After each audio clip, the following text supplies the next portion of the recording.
Siyasi şərhçi Rəşad Bayramov studiyamızın qonağıdır. Rəşad bəy, zəhmət olmasa yaxınlaşın. Hər vaxtınız xeyir olsun, xoş gördük sizi. Rəşad bəy, verilişimizin birinci saatdan etibarən müxtəlif aspektlərdən bu məsələni danışırıq, amma sizinlə istəyərdim ki, həm də Avropa İttifaqı mövqeyindən danışaq. Fransa prezidenti Emmanuel Macron da səhv bir açıqlama verib, yəni geniş bir açıqlamasında deyir ki, Livan məsələsi mütləq bu atəşkəsə daxil edilməlidir. Brüsselin daha aktiv rol oynamalı olduğu qənaətindədir, ümumiyyətlə bir sıra rəsmilər, amma Birləşmiş Ştatlar hətta Ukrayna məsələsində az qala Avropa İttifaqını kənarda qoymaq istəyirdi. Nəinki yaxın şərqlə bağlı vəziyyətdə. Bugün üçün Avropa deyir ki, Hörmüz boğazı və Livan məsələsi burada iki əsas amil olmalıdır. Bəs danışıqlarda biz nəyi müşahidə edəcəyik? Şənbə günü artıq bu danışıqlar başlayacaq. Təbii ki, Fransa prezidentinin və yaxud da digər Avropa ölkələri rəhbərlərinin nə deməsindən asılı olmayaraq düşünmürəm ki, Amerika Birləşmiş Ştatları onların bu prosesdə aktiv iştirakına belə imkan yaratsın. Yəni, biz Trumpın davamlı olaraq bəyanatlarına baxanda görürük ki, tənqid atəşinə tutduğu tərəflərdən biri də məsələ Avropa ölkələri, xüsusən də NATO üzvü olan Avropa ölkələridir. Qarşılıqlı narazılıq var yəni. O baxımdan düşünmürəm ki, Trump onların da bu və ya digər şəkildə prosesə müdaxiləsinə imkan versin. Amma prinsip etibarilə görüşün baş tutub tutmayacağı və ümumiyyətlə görüşdə tərəflərin hər hansı bir məsələ ilə bağlı razılığa gəlmə ehtimalı da elə də yüksək deyil.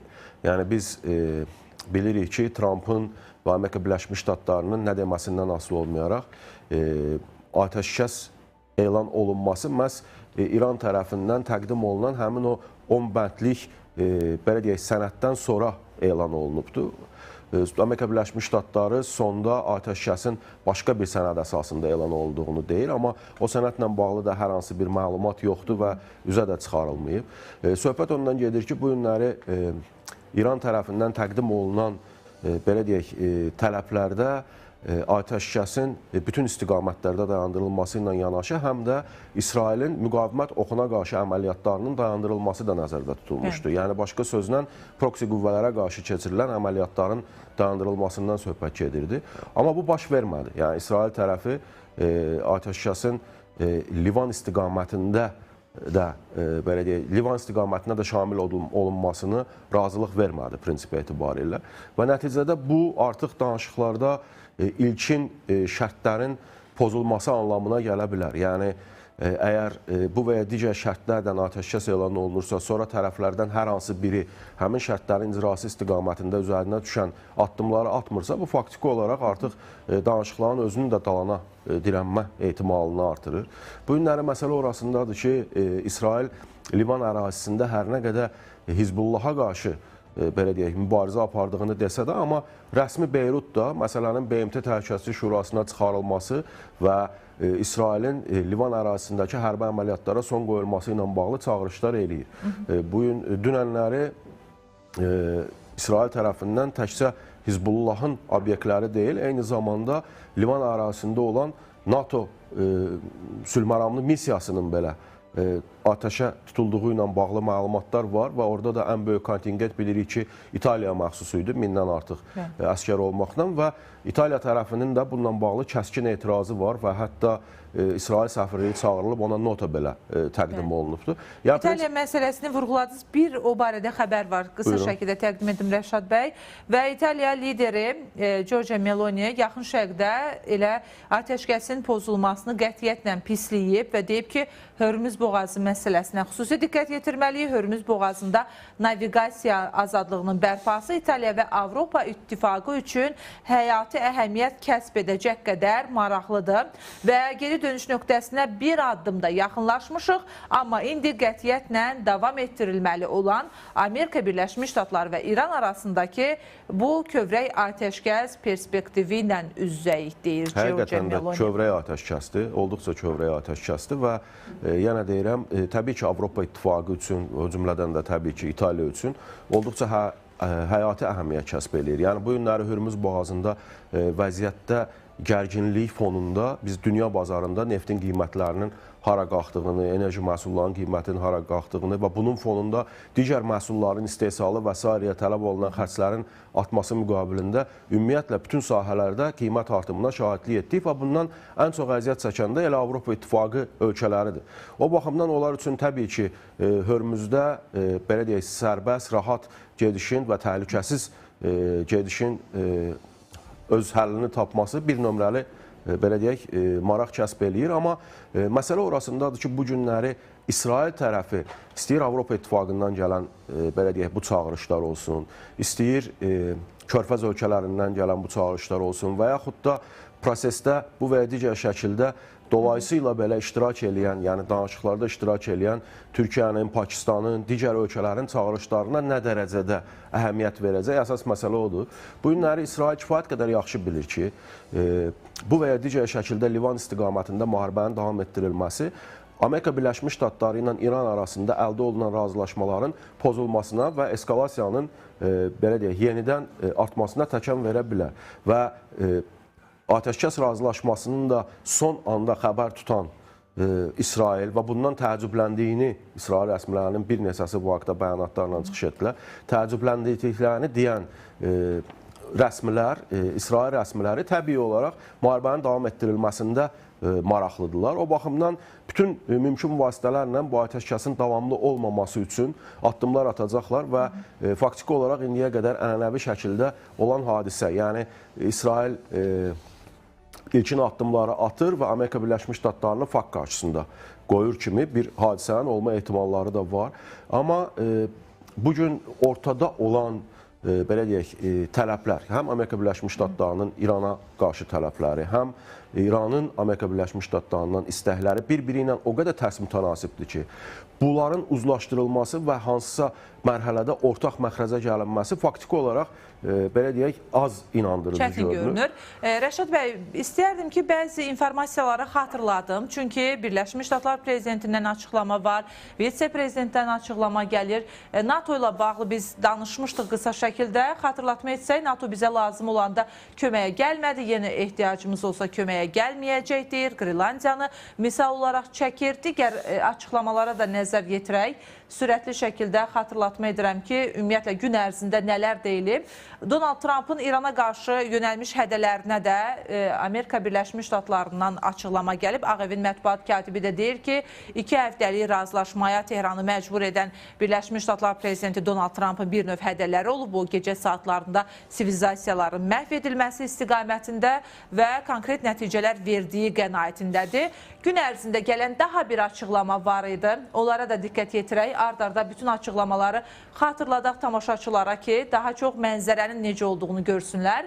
Və İran Hörmüz boğazını açmasa, Birləşmiş Ştatlar da atəşkəsə getməyəcək deyir. Və J.D. Vance deyir ki, Birləşmiş Ştatların vitse-prezidenti, biz Vaşinqton olaraq Tehranın uranı saflaşdırmasına qarşıyıq. Düşünürəm ki, düyün nöqtələrindən biri də budur. Hələ ki, bu informasiyaları təqdim etmişkən elə bunların üzərindən biraz müzakirə aparaq. Hörmüz boğazı məsələsi açılmalıdır ki, Birləşmiş Ştatlar atəşkəsə getsin. İran da deyir ki, Livan bombalanmamalıdır ki, biz əlbəttə ki, atəşkəslə bağlı ən azından danışıqlar masasına gələk. Pakistanın, daha doğrusu İranın Pakistandakı səfiri də bir tweet paylaşmışdı ki, bu axşam saatlardan artıq nümayəndə heyəti yola düşür.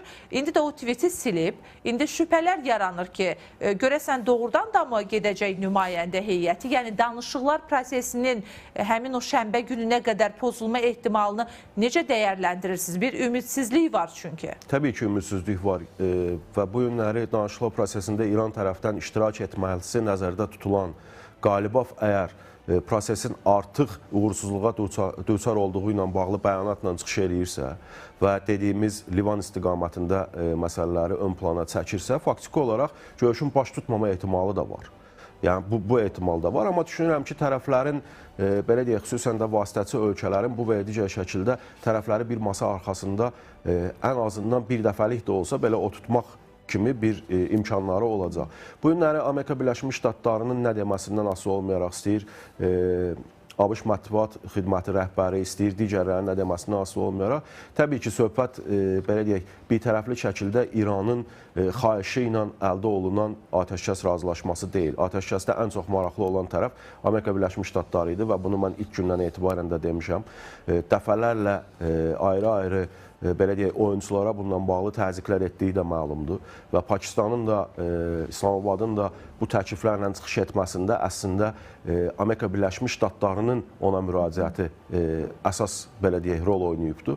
O baxımdan təbii ki, baxın, Vance bu bəyanatı faktiki olaraq Macaristanda səfərdən qayıdarkən verdiyi bəyanatdır. Prinsip etibarilə bunlar nəyə göstərir? Bunlar onu göstərir ki, Amerika Birləşmiş Ştatları özünün müharibədən qabaqki ilkin şərtlərindən geri çəkilməyib və İranın tərəfləri də onu göstərir ki, müharibədən qabaqki şərtlərin üzərinə əlavə şərtlər də qoyub təqdim eləyir. Yəni, ilkin olaraq uranın saflaşdırılmasına bu və ya digər şəkildə icazə verilməsini tələb eləyirdisə, artıq təzminat ödənilməsini tələb eləyir, artıq Hörmüz boğazı üzərində nəzarətin İrana ötürülməsi ilə bağlı tələblər irəli qoyur. Yaxın Şərq ölkələrindən hərbi bazaların çıxarılması ilə bağlı tələblər qoyur. Yəni, hər iki tərəf demək olar ki, tələblərin, belə deyək, səviyyəsini artırıblar. Bu günləri hər hansı birinin geri çəkilmə imkanı da faktiki olaraq yoxdur bu tələblərdən. Amerika Birləşmiş Ştatları bu gün İranın hər hansı bir tələbinə, söhbət 10 bəndlik planından gedir, hə deyəcəyi halda ortaya bir sual çıxacaq. O zaman bunlar müharibədən əvvəl də bu tələblər ortada idi. O zaman müharibə nəyə lazım idi? Və yaxud da İran tərəfi bugün Amerika Birləşmiş Ştatlarının dediyi kimi uranın saflaşdırılmasından tamamilə imtina eləyəcəksə, bu günləri bu və ya digər şəkildə sanksiyalar üzərindən götürülməyəcəksə, bu günləri onun balistik raket sistemi və s.'nin məhdudlaşdırılması ilə bağlı məsələyə hə deyəcəksə, ABŞ-ın təkidləri ilə və ən nəhayət proksi qüvvələrə dəstək verməkdən imtina eləyəcəksə, onda İran daxilində sual yaranacaq ki, müharibə nəyə lazım idi, bu qədər itkilər nəyə lazım idi? Odur ki, mən düşünmürəm ki, belə deyək, çox rahat şəkildə hansısa ortaq məxrəcə gəlinsin. Amma bu o da demək deyil ki, dərhal müharibə yenidən baş verəcək. Uzun müddətli bir danışıq prosesi gedə bilər. Rəşad bəy, istəyərdim digər açıqlamalara da nəzər yetirək. Bəli, İranın Xarici İşlər Naziri Abbas Araqçı nə deyirdi bəs? Deyir ki, İran və Amerika Birləşmiş Ştatları arasında atəşkəs şərtləri aydın və konkretdir. Atəşkəslə bağlı şərtlərimizi ortaya qoymuşuq. Vaşinqtondadır indi seçim, ya atəşkəslə razılaşmalıdır, ya da bu müharibə davam edəcək deyir. Yəni, həmin o şərtlər dediyimiz, o bəndlər dediyimiz məsələnin üzərində Abbas Araqçı dayandıqlarını söylüyor. Topun Amerika Birləşmiş Ştatları meydançasında olduğunu iddia edir və deyir ki, beynəlxalq ictimaiyyət də müşahidə edir bütün bu prosesləri ki, görək həmin o öhdəliklərə əməl edir ya yox. Bu prinsip etibarilə Araqçının bəyanatı kifayət qədər əsaslıdır, belə baxanda. Əsaslı hesab edirsiniz. Əsaslıdır, çünki müharibə bu şərtlər daxilində dayandırılıbsa, atəşkəs bu şərtlər daxilində... Sizcə bu şərtlər daxilində mi dayandırılıb? Çünki biz bu dezinformasiya məsələsində tam aydınlaşdıra bilməmişik. Bir tərəfdən İran rəsmi formada bəyan edir ki, 10 bəndlə bu müharibə dayandırılıb, yəni atəşkəs əldə olunub. Abbas Araqçı da hətta bunu paylaşıb. Donald Trump deyir ki, belə bir şərt olmayıb. Çünki deyir, şərtlər əlbəttə ki, masada danışılacaq. Həm də qapalı pərdə arxasında, qapalı qapılar arxasında danışılıbsa, kim nəyin müzakirə olunduğunu bilə bilər ki? O zaman niyə hesab edirsiniz ki, İran tərəfinin yayımladığı daha doğrudur? Baxın, birincisi, burada vasitəçi ölkə kimdir? İslamabad.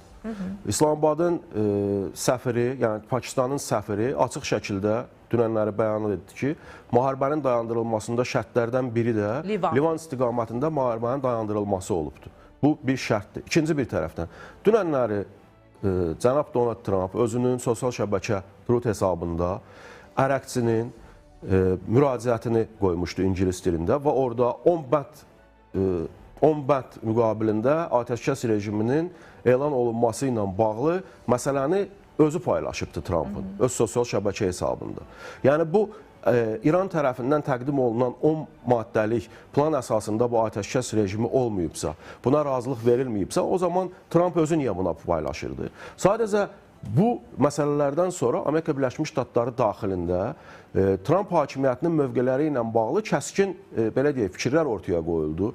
Niyə məhz bu çərçivədə razılığın əldə olunduğuna dair mənfi reaksiyalar ortada olduğuna görə Tramp bir müddətdən sonra o mövqeyini dəyişdi və bildirdi ki, yox, ortada başqa bir sənəd olub və onun əsasında atəşkəs elan olunub. Amma o sənədin nə olduğunu da heç kim demir və sosial şəbəkə hesablarında da heç olmasa Tramp həmin sənədin, yəni nəyin əsasında razılaşmaya getdikləri haqqında heç nə ortaya qoymur. Amma aydınlıq gətirir ki, bağlı qapılar arxasında olub, yəni demək istəmir, belə çıxır. Burada baxın, maraqlı bir şey var idi Əraqçının bəyanatında. Qaydaq Əraqçının İlk elə cümlədə deyir ki, Amerika Birləşmiş Ştatları ya atəşkəslə bağlı tələbləri yerinə yetirməlidir və yaxud da İsrail vasitəsilə müharibəni davam etdirməlidir. Bu o deməkdir ki, bu günləri Amerika Birləşmiş Ştatları İranla əldə etdiyi, belə deyək, atəşkəs sazişinə hazır deyil, atəşkəsi pozur, sadəcə olaraq indi bunu İsrail vasitəsilə eləyir. Yəni, İsrail vasitəsilə müharibəni davam etdirməlidir deyəndə, prinsip etibarilə doğrudan da topu birbaşa Amerika Birləşmiş Ştatlarının meydançasına atır və İsrailin cilovlanmalı olduğuna dair bəyanat verir. Yəni, Livanın açıq desək, bombalanma əmri deyirsiniz ki, əslində Birləşmiş Ştatlardan gəlib və İsrailin əli ilə mi bu müharibə davam edir? Əslində gəlməyib Birləşmiş Ştatlardan, sadəcə Əraqçı bunu bu şəkildə təqdim eləyir ki, Amerika Birləşmiş Ştatları bu və digər şəkildə İsraili dayandırsın. Yəni, baxın, söhbət nədən gedir? Söhbət ondan gedir ki, bu günləri bu müharibə fonunda Amerika Birləşmiş Ştatlarının itkiləri oldu mu? Oldu. Kifayət qədər itkiləri oldu. Maliyyə itkiləri oldu, nüfuz itkiləri oldu və s. oldu. İranın da kifayət qədər itkiləri olub. Burada daha çox, belə deyək, öz infrastrukturu zərbələr alsa da, dağılsa da, çətinliklər görsə də, amma yeni ərazilər əldə edən İsrail olub. Yəni, bu müharibə fonunda və bu günləri proksi qüvvələr məsələsi İranın ümumi strategiyasında əsas xətt tutduğuna görə bu və digər şəkildə indi Amerika Birləşmiş Ştatları ilə nəyəsə razılaşıb, Hizbullahı, belə deyək, kənarda qoymaq, Həması kənarda qoymaq və s. İranın özü üçün potensial, belə deyək, təhlükədir və həmin qüvvələrin İran ətrafından artıq uzaqlaşması anlamına gələcək. Ona görə də İran sonacan bu istiqamətdə, belə deyək, mövqeyini davam etdirəcək. Və yaxud da Amerika Birləşmiş Ştatları tamamilə prosesdən kənarda dayanacaqsa, o zaman İran İsrail istiqamətində müharibəni davam etdirəcək. Yəni, sən Livan istiqamətində müharibəni davam edirsənsə və bu atəşkəs sazişinə faktiki olaraq qoşulmursansa, o zaman mənim atəşkəslə bağlı danışıqlarım Amerika Birləşmiş Ştatlarını ancaq əhatə eləyəcək, İsraili əhatə eləməyəcək və İran birtərəfli şəkildə başlayacaq İsraillə müharibəni davam etdirməyə. Yəni deyirəm, İsrail tərəfinin də əslində istəyi, arzusu və s. ondan ibarətdir ki, bu toqquşma baş versin və nəticə etibarilə Amerika Birləşmiş Ştatları yenidən bu və şəkildə müharibəyə cəlb olunsun. Təşəkkürümüzü bildiririk. Mən təşəkkür edirəm, minnətdaram. Sağ olun.